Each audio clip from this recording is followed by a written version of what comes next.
নাস্তাটা দেখতে যেমন সুন্দর, খাইতেও অনেক মজা। আসসালামু আলাইকুম, সবাই কেমন আছে? আজকে ইফতারি খাওয়ার পর আমি আর লামিয়া বলতেছি যে মজার নাস্তাটা আজকে বানিয়ে খাবো। তারপর যা করলাম, আমি আর লামিয়া বসে বসে কিন্তু নাস্তাটা বানিয়ে নিছি।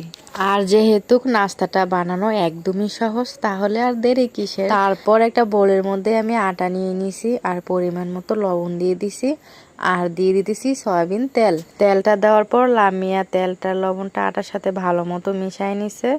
এখন অল্প অল্প করে পানি দিয়ে আটাটা মইথা নিতেছে। মনে ছিল আজকে এখনই নাস্তাটা বানিয়ে খাইতে, তাই ঘরে আটাই ছিল, ময়দা ছিল না, তাই আটা দিয়ে বানাইতেছি। আর ময়দা দিয়ে বানালেও কিন্তু ভালো হয়। ওইদিকে আমি আটাটা মাখুক আর এইদিকে আমি নাস্তার ভিতরে যে আলুটা দিব সেই আলুটা রেডি করে নিতেছি। তারপর আমি একটা কড়াই বসাই দিছি চুলার উপরে, তেল দিয়ে পেঁয়াজ কুচি দিয়ে দিছি আর দিয়ে দিছি এখন কাঁচামরিচ কুচি। তো কাঁচামরিচটা আমি একটু বেশি করে দিছি, কারণ একটু ঝাল ঝাল হলে কিন্তু নাস্তাটা ভালো লাগবে। কাঁচামরিচ আর পেঁয়াজটা একটু ভাজা ভাজা হওয়ার পর আমি কিন্তু সিদ্ধ করে নিয়েছিলাম আলু। তো সিদ্ধ আলুটা ছিললা আমি হাত দিয়ে ভাঙে নিছি।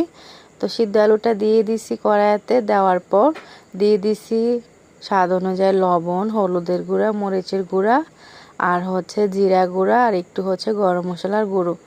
আর এখন দিয়ে দিতেছি আমি ম্যাগি মশলার গুঁড়া। ম্যাগি মশলার গুঁড়াটা দিয়ে দিলে কিন্তু এটার অনেকটাই স্বাদ বাইরে যায়, তার জন্য দিয়ে দিলাম। দিয়ে এখন ভালো মতো নাড়া চেড়ে আমি এটা ভাজা ভাজা করে নিব।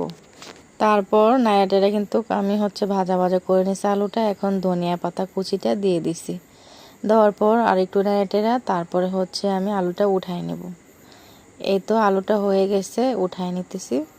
উঠাই নেওয়ার পর এদিকে লামিয়া আটাটা ভাগ করে নিছে, 2 ভাগ করে নিচ্ছে। তো প্রথমে একটা রুটি বানাইতেছে, আর রুটিটা কিন্তু একটু বড় সাইজেরই বানাইতে হবে, বড় সাইজের বানালে কিন্তু ভালো হয়। তো আমাদের যে রুটি বানানোর পিঁড়িটা, পুরো পিঁড়িটা সমান সমানই রুটিটা বানাই নিছে। এখন আমি আলুটা দিয়ে দিতেছি রুটির মধ্যে। আর রুটির মধ্যে আলুটা দেওয়ার পর চামচ দিয়ে আস্তে আস্তে পুরা রুটিটার মধ্যে ছড়ায় দিব।